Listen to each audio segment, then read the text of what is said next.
नमस्कार मित्रांनो, रामकृष्ण हरी. अक्षय तृतीया हा एक सण नाही, तर असा दिवस आहे ज्या दिवशी केलेलं पुण्य कधीही संपत नाही. अक्षय म्हणजे जे कधीही क्षय पावत नाही, जे कधीही नष्ट होत नाही. आणि तृतीया म्हणजे तिसरी तिथी. म्हणूनच अक्षय तृतीया हा 3.5 मुहूर्तांपैकी एक मानला जातो. या दिवशी कोणतंही शुभ कार्य सुरू करण्यासाठी वेगळा मुहूर्त पाहण्याची गरज नसते. नवीन घर, नवीन व्यवसाय, लग्न, गुंतवणूक, जीवनातील कोणतीही नवीन सुरुवात या दिवशी केली तर ती अक्षय म्हणजेच कायम टिकणारी आणि यशस्वी होते, अशी श्रद्धा आहे. पण मित्रांनो, अक्षय तृतीया इतकी खास का आहे? आपण ज्या जगात राहतो ते सतत बदलत असतं. नाती तुटतात, विश्वास डगमगतो, माणसं जवळ असूनही एकटेपणा जाणवतो. या सतत बदलणाऱ्या जगात अक्षय तृतीया आपल्याला एक वेगळाच संदेश देते की या जगात सगळं नाशिवंत असतं, तरी काही गोष्टी अशा आहेत ज्या अक्षय आहेत.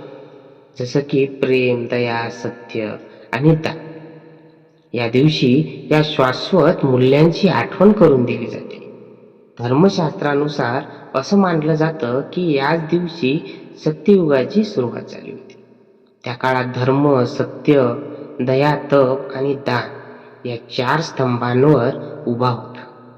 माणूस माणसाशी प्रेमाने वागत होता, निसर्गाशी एकरूप होत होता आणि आपल्या कर्तव्याची जाणीव ठेवत होता.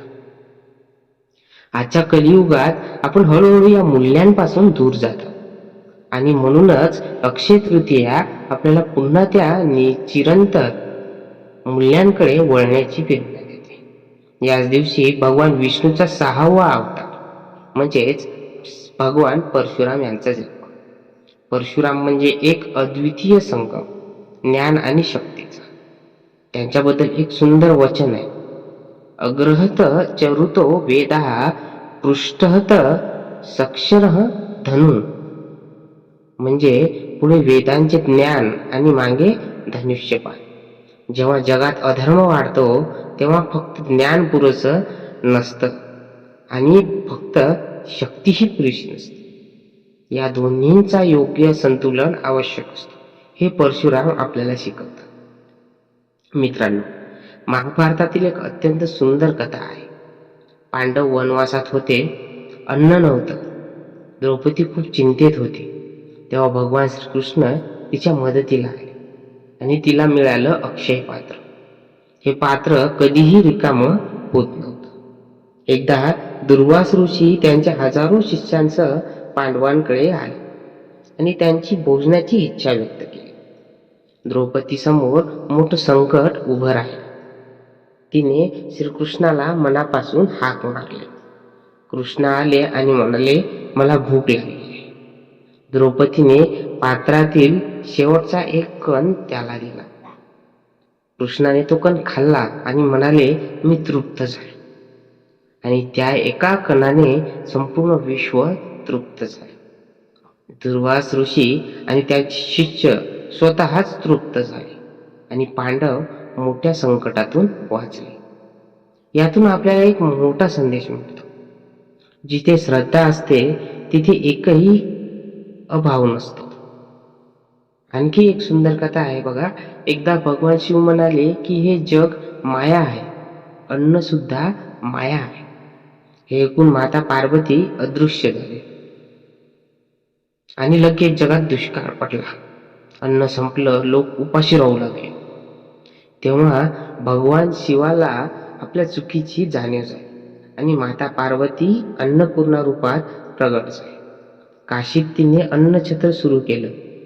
भगवान शिव स्वतः भिक्षा मागायला गेले आणि त्या क्षणी त्यांनी जगाला एक महान सत्य शिकवलं, अन्न हेच पूर्ण ब्रह्म आहे. मित्रांनो, म्हणूनच अक्षय तृतीयेच्या दिवशी अन्नदानाला विशेष महत्त्व दिलं जातं. भुकेल्याला अन्न देणं, तहानलेल्या जीवाला पाणी देणं हा सर्वात मोठा धर्म मानला जातो. या दिवशी आपण दान करावं, पूजा करावी, चांगले विचार करावे. पण त्याहून महत्वाचं म्हणजे आपल्या जीवनात चांगल्या मूल्याची सुरुवात करावी. खोटं बोलणं टाळावं, भांडण टाळावं आणि शक्य असेल तेवढं इतरांना मदत करावी. कारण मित्रांनो, पैसा संपतो, यश कमी होतं, पण चांगलं कर्म आणि पुण्य कधीच संपत नाही. तेच खरं अक्षय आहे. या अक्षय तृतीयेच्या दिवशी तुम्ही एक संकल्प करा की आपण चांगले माणूस बनू, दान करू आणि आयुष्यात सकारात्मकता वाढवू. हीच खरी अक्षय तृतीया साजरी करण्याची पद्धत आहे मित्रांनो. रामकृष्ण हरी.